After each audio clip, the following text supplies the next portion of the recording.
বাংলা ভাষার জন্ম থেকে বিভিন্ন ভাষার শব্দ বাংলা ভাষার মধ্যে প্রবেশ করেছে এবং বাংলা ভাষাকে সমৃদ্ধ করেছে।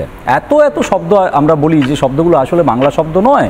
আজকে মানে চেয়ার টেবিলের পরিবর্তে আমরা কী শব্দ ব্যবহার করব? কাজেই বাংলা ভাষার যে এই ক্ষমতা, গ্রহণ করার ক্ষমতা, সেটা অত্যন্ত গুরুত্বপূর্ণ।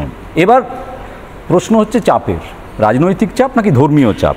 বঙ্গবন্ধুর মৃত্যুর পরে নজরুল ইসলামের কবিতাকে পাল্টে দেওয়ার চেষ্টা হয়েছিল, বিশেষ বিশেষ শব্দকে। যারা একটু খবরাখবর রাখেন তারা জানেন, মহাশ্মশান শব্দ পাল্টে গোরস্থান করে দেওয়া হয়েছে।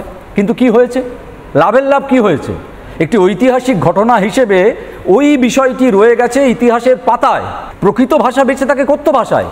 এই ধর্মীয় চাপ, এই রংধনু শব্দ যতই বইয়ে ঢোকানো হোক না কেন, নজরুলের মহাশ্মশানের পরিবর্তে যতই গোরস্থান ঢোকানো হোক না কেন, মুখের ভাষায় যারা কথা বলছে তারা কি কখনোই ধর্মীয় চাপ আর রাজনৈতিক চাপের কাছে মাথা নত করে নাকি? ফুটপাতে বাংলা ভাষা বেঁচে আছে, পাড়ার মোড়ে চায়ের দোকানে নিভু নিভু লণ্ঠন জ্বলা আলোতে বাংলা ভাষা বেঁচে আছে। সেখানে গিয়ে কোনো ধর্ম, কোনো রাজনৈতিক নেতা একেবারেই বাংলা ভাষার উপর কোনো চাপ প্রভাব বিস্তার করতে পারবে না।